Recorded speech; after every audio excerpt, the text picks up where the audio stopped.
हम सिक्के लाल सर से कुछ पूछे लागी चाहे जो कहने रहा थे ना कि मधेश के सबसे बेसी सामना करे पड़ते जो अभी जो आवे वाला समस्या है, खास करके जो इंडिया साथे संबंध बिगड़ रहा है, एहन टाइप के बिगड़ते और की होय वाला है कि कनिका आरो प्रश्न करके कह देते और निक होते जे हमरा बुझाए कि बहुत लोग नहीं बुझ सकले है, क्लियर नहीं भा रहा है, सामना करे पड़ते से हमरो सबके अंदाज है चाहे वो सीमा पर तार बार लगा के हो कि आर पार करे में होते, लेकिन ओई के अलावा केहन केहन परिस्थिति आबि सकले जैके लोग के तैयारी करे के मौका सेहो भेटते। आ ई जे नागरिकता कानून ला देलके ए के फिरता होय के उपाय होते कि नहीं होते, ए के की सब भ सके छै संभावना भविष्य में जाके। दुबे जी ने पूछा है कि मधेश पर क्या असर पड़ेगा। देखिए, कुछ असर ऐसा होता है जो अभी आपको महसूस नहीं होगा। कल्पना कीजिए, आपकी बेगम भारत की है, आपसे छोटे भाई की बेगम नेपाल की है। इस नागरिकता विधेयक के बाद क्या होगा? जो झगड़ा सड़क पर था आपके घर में चला जाएगा। ये दोयम दर्जे तेयम दर्जे की नागरिक सिर्फ सड़क पर कार्यालय में नहीं रहेंगे कि आपके घर के भीतर चला जाएगा, आपका घर बट जाएगा। सावधान इसलिए होना जरूरी है कि जब देखिए, नागरिक अधिकार तो लड़के ले सकते हैं, घर बट जाएगा तब क्या करेंगे आप? तो सावधान अगर पहले नहीं होइएगा, ये सिर्फ ये नहीं है कि एक बार साइकिल लेके गए तो बेटा मोर से चीनी लेके आए, घर पहुंचे तक नहीं सलाई तब हुआ छुट्टिए गल हुआ, फिर साइकिल लेके गए आए तो पता चला कि नहीं वहां से तो थोड़ा सा दाल भी दाइलो लइए लेने रहते, फिर साइकिल उठाया निकले और सुरसन से दाल भी लेके आ गए। सिर्फ इतनी बात नहीं है, घर में जो हैसियत होती है महिलाओं की, माओ की, आपकी काकी की, आपकी दादी की, सारा आपकी बहू की, ये सब बदल जाएगा, परिवार बट जाएगा। अगर परिवार बट गया तो बाकी बातें कुछ बाकी नहीं रहेगा। पहला खतरनाक असर परिवार पर दिखेगा। दूसरा, देखिए, आपकी संस्कृति कमजोर होगी। अगर किसी भी भारत के माता पिता को लगे कि हमारी बेटी अगर सरहद के पार जाएगी, नेपाल में जाएगी, तो 7 साल तक उसको एक कार्ड पकड़ के रहना है, तो वो अपने बेटी को क्यों शादी करेगा नेपाल में? नहीं करेगा। और यदि नहीं करेगा, प्रेम विवाह करने वालों को ये समस्या नहीं आएगी, जो पुरुष पुरुष से विवाह करते हैं शायद उनको भी ये समस्या नहीं आए, जो महिलाएं महिलाएं से विवाह करती हैं उनके साथ भी ये समस्या नहीं आएगी।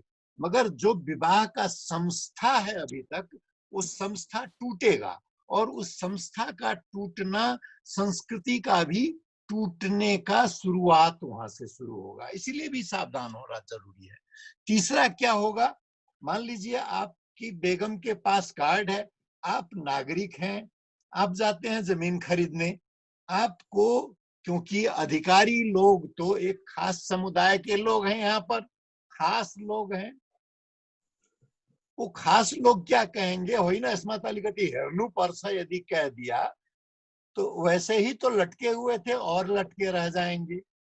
मान लीजिए किसी का नागरिकता हो गया, 7 वर्ष पुगे के रहिंसा एक रिपोर्ट लगा देगा और उसके अनुसंधान में आप दौड़ते रह जाएंगे। विभाजित करने का, समाज को विभाजित करने के लिए ये आपके समाज पर मट्टी तेल फेंका गया है, पेट्रोल फेंका गया है। जब इनको लगेगा कि नहीं इनको जला देना है, आपको जला देंगे। इसीलिए इसको धोना जरूरी है और इसको धोने का जो उपाय है वो इसका विरोध करना है। सर, मैं भी हिंदी में ही बोलना चाहूँगा। मेरा क्वेश्चन, मैं धन्यवाद देना चाहता हूँ सीके लाल सर को कि बहुत पुराने से लेकर के पूरे कड़ी को जोड़ते हुए हम लोगों को दिखाए हैं। और कुछ दिन से मेरे मन में एक संदेह उत्पन्न हो रहा है, उस संदेह को मैं रखना चाहता हूँ सो सीके लाल सर शायद उसको थोड़ा क्लियर करें। उन्होंने कहा कि हम सही में ये दिखता है कि हम लोग इंडियन सेंटिमेंट में चले जाते हैं और थोड़ा दिखाने लगते हैं, इंडियन सपोर्टर के रूप में अपने आप को दिखाने लगते हैं। ये जो नक्शा जारी हुआ और अभी जो नागरिकता के लिए जो अभी पास होने जा रहा है, वो दोनों के बीच के अंतराल की बातें हैं कि सभी लोग, मधेसी दल, कांग्रेसी और एमएलए जितने भी नेता हैं, सभी उसको समर्थन किए। सरिता गिरी उसके विरोध में खड़ा हुए, और सरिता गिरी जो क्या है कि अंगीकृत नागरिकता लेने वाली एक महिला है, और वो सिर्फ अकेले ही उसके विरोध में खड़े हुए। मुझे ये लगता है कि वो अकेले क्यों खड़े हुए, अकेले उसके विरोध में क्यों खड़े हैं वो, उसके कारण से आज वो लोग जो दलील दे रहे हैं कि देखिए अंगीकृत जो नागरिकता लेके आते हैं वो किसके पक्ष में बोलते हैं। कहीं ये एक षड्यंत्र तो नहीं, एक डिफेंसिव मैकेनिज्म के लिए कि अंगीकृत नागरिकता जो दे रहा है, तो अंगीकृत नागरिकता जो हम जिसको दे रहे हैं वो किसके पक्ष में बोलता है, देख लीजिए।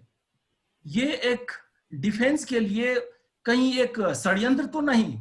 ये मेरा संदेह है, मेरे मन में ये संदेह निकल के आया है। सो आज के जो प्रोग्राम था पूरे डायग्नोस्टिक था कि हम डायग्नोस किए कि इसमें क्या क्या होने जा रहा है, क्या क्या संभावना है, क्या क्या हो सकता है मधेसियों के साथ। सो आज के प्रोग्राम में ये डायग्नोसिस बहुत सारे क्लियर हुए। और दूसरा क्वेश्चन मैं अब नेपाल तराई इंजीनियरिंग सोसाइटी से रखना चाहूंगा कि नेक्स्ट कार्यक्रम इसके समाधान कैसे किया जा सकता है, इस पे तैयारी करके एक टॉक प्रोग्राम रखा जाए। पहला क्वेश्चन मैं सीके लाल सर से चाहूंगा कि उस पर थोड़ा क्लियर कर दें मेरा संदेह। ये क्या है, सिर्फ एक ही जो कि अंगीकृत है उनके उसके विरोध में और इंडिया के पक्ष में दिखाई दिए, जबकि सारे मधेसी दल उसको समर्थन कर दिए। तो ये एक षड्यंत्र है उसके डिफेंस में बोलने के लिए। सो इसको मैं चाहूंगा कि थोड़ा इस पे प्रकाश डालें। दूसरा प्रश्न मुकेश जी का था कि सरिता गिरी जी ने ही क्यों विरोध किया जब बाकी और दलों ने समर्थन किया था। तो एक तो हो सकता है कि उनके नियत पर ही शंका करें कि नहीं वो मायके के पक्ष में बोली, इसीलिए इस किस्म का जो क्या कहते हैं कि नागरिकता का आया, इसके लिए बहाना मिल गया।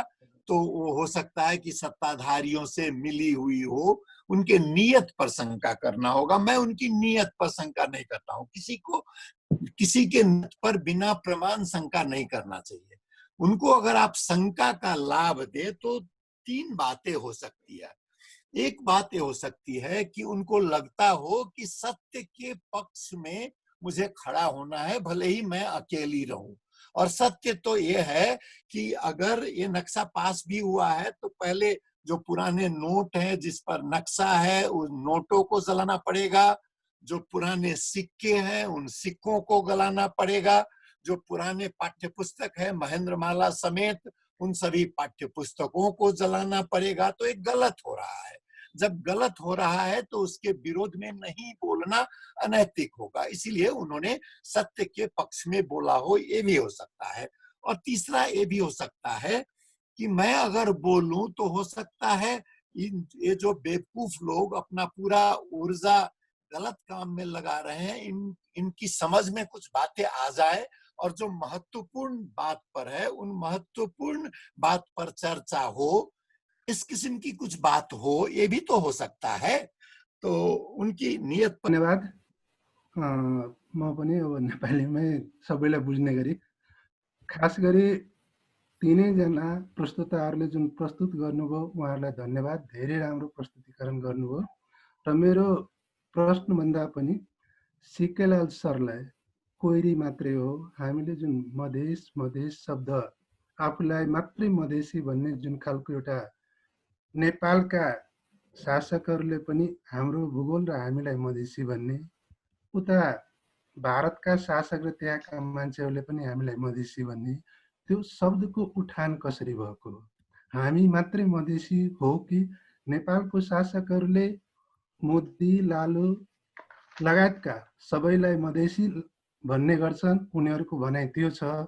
हामी मात्रै त्यसको ठेकेदार हो कि मलाई के लागिरहेको छ भने अङ्ग्रेजहरूले सबैलाई यो पूर्वीय संस्कृति अपनाउने यहाँका बाहुन क्षेत्री हामी सबैलाई होच्याउने हिसाबबाट मध्य देशका अपभ्रंशको रूपमा मधेसी प्रयोग गरेको जस्तो लाग्छ।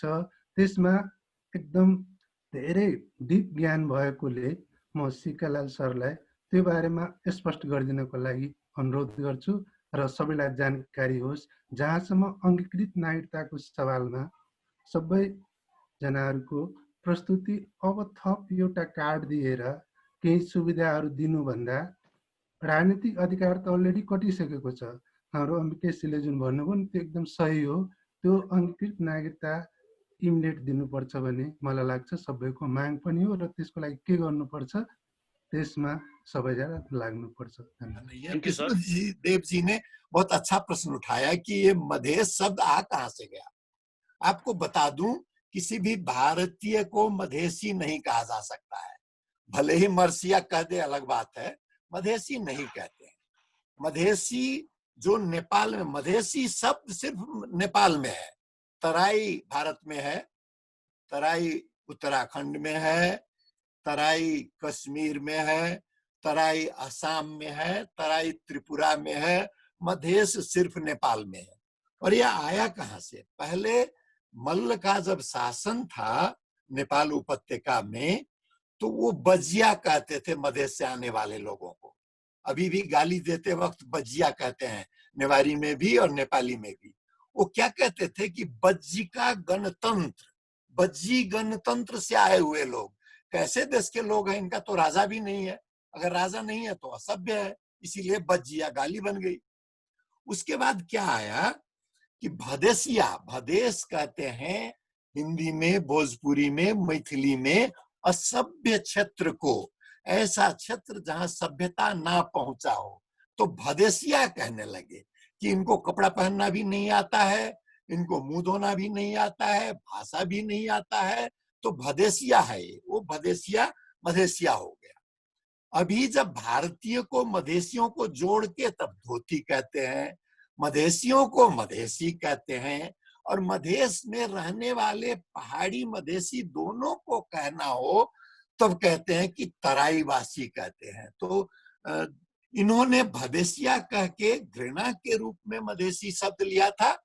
राजनीतिक आंदोलन के बाद हम लोगों ने क्या किया, ठीक है भाई, तुम हमको कहते हो कि हम भदेसिया है, ठीक है, हम भदेसिया ही हैं। तो जैसे ब्लैक्स ने उस शब्द को अपना करके अपना बना लिया, हमने मधेश शब्द को अपना बना लिया। राजनीतिक शब्दावली बन गई, हमारे सम्मान की शब्दावली बन गई, इसीलिए इससे भागने की जरूरत नहीं है। नमस्कार सभी को। मैं सभी वक्ता को धन्यवाद देते हुए मैं खाली एक लाइन में आदरणीय सीकेलाल सर को एक इंक्वायरी करना चाहता हूँ।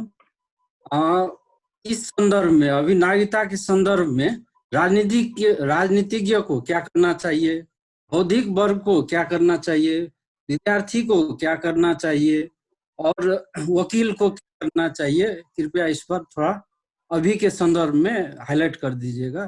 धन्यवाद। चौथा एक प्रश्न है कि अब किसको क्या करना चाहिए। देखिए, मैं कौन होता हूं किसको कहने वाले की क्या कीजिए, आप खुद सोचिए आपको क्या करना है। मगर कुछ बातें हैं, राजनीति कर्मी को चाहिए कि इसको राजनीतिक मुद्दा बना करके अपने पार्टी में लड़े, पार्टी मिल करके लड़े। सम्मान से बढ़कर कुछ नहीं होता है दुनिया में। अधिकार भी उसके बाद आता है, आजीविका भी उसके बाद आती है। सम्मान जब तक आपका कायम नहीं होगा, कुछ नहीं होगा। नागरिकता को कहा जाता है कि सारे अधिकारों की अम्मा होती है नागरिकता। अगर आपके पास नागरिकता है तभी आप राज्य में बाकी अपना कोई अधिकार ढूंढ सकते हैं, नहीं तो आपको दूसरा कोई भी अधिकार नहीं मिलेगा। इसीलिए इसको सम्मान के मुद्दे को राजनीतिक कर्मी बनाए। विद्यार्थियों को चाहिए, विद्यार्थी आंदोलन नेपाल से गायब हो गया है, सब अपने अपने सोचने लग गए हैं। मगर सिर्फ अपने अपने अगर सोचेंगे तो अपना भी कुछ होने वाला नहीं है। इसीलिए विद्यार्थी भी इसको चाहिए कि ठीक है, इस मुद्दे को उठाया जाए। कानून कर्मियों को चाहिए कि आपके लिए अदालत है, आपको जनमत तैयार करना है। जो नागरिक समाज के लोग हैं उनकी जिम्मेवारी बनती है कि इस मुद्दों को अच्छी तरह सबको समझाया जाए। इस समझाने के लिए सबको प्रयत्न करना है। ये जो मेहनत है ये हर जगह से करना है, सबको करना है।